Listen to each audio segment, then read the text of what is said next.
Hari ini kebanyakan parti itu hilang arah perjuangan, bergantung sepenuhnya kepada rakan gabungan seperti DAP dan tidak dilihat lagi mempunyai kekuatan sendiri, prinsip yang mudah mengikut keperluan politik sahaja, bukan lagi berpaksi kepada dasar perjuangan asal mereka. Sebab itu, isu kemelut Menteri Besar Perlis ini pada pandangan saya terlalu kecil untuk dijadikan bukti. Kononnya doa kunut nazilah telah memakan PAS ataupun PN.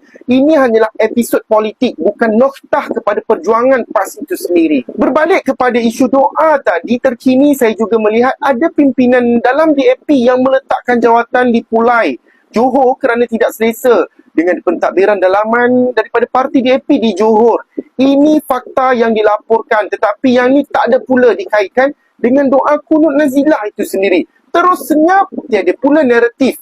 Inilah hasil doa kunut nazilah. Tak ada. Di sinilah terselanya sikap pilih kasih dalam mentafsir doa ataupun ajaran Islam oleh penyokong Tegar serta pimpinan daripada Pakatan Harapan. Dalam pada masa yang sama, PAS Melaka menerima lebih 50 orang permohonan ahli baru PAS, termasuk beberapa individu yang sangat-sangat dikenali. Fakta ini juga berlaku dalam tempoh yang sama. Individu yang menerima borang keahlian itu pula orang yang sama membaca doa kunut nazilah dalam himpunan sebelum itu, iaitu Tuan Guru Haji Zulkifli, ahli Parlimen Jasin. Yang ni tidak pula nak kata dikaitkan dengan doa kunut nazilah berbalik pula. Kenapa?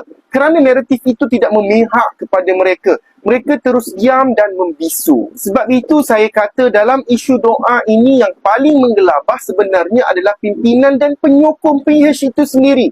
Mereka begitu terasa seolah-olah doa itu sedang menghakimi mereka. Sebab tu diorang mudah melenting. Tetapi apabila doa itu digunakan untuk menyerang lawan politik, cepat betul mereka mendakwa doa itu menyelebahi kepada mereka pula. Amboi. Ini adalah satu masalah besar apabila mereka menggunakan tafsiran agama berubah-ubah mengikut selera politik mereka. Apabila doa umum seperti kunut nazilah dibacakan, mereka mudah terasa. Apabila kita menjelaskan bahawa doa adalah senjata bagi orang mukmin, mereka pula terasa seolah-olah kita sedang menikam ataupun menyerang mereka menggunakan senjata tersebut. Ini bukan sikap orang yang berpegang kepada prinsip Islam, tetapi sikap mereka yang menjadikan agama sebagai alat politik. Inilah sebenarnya penunggang agama, the real penunggang agama.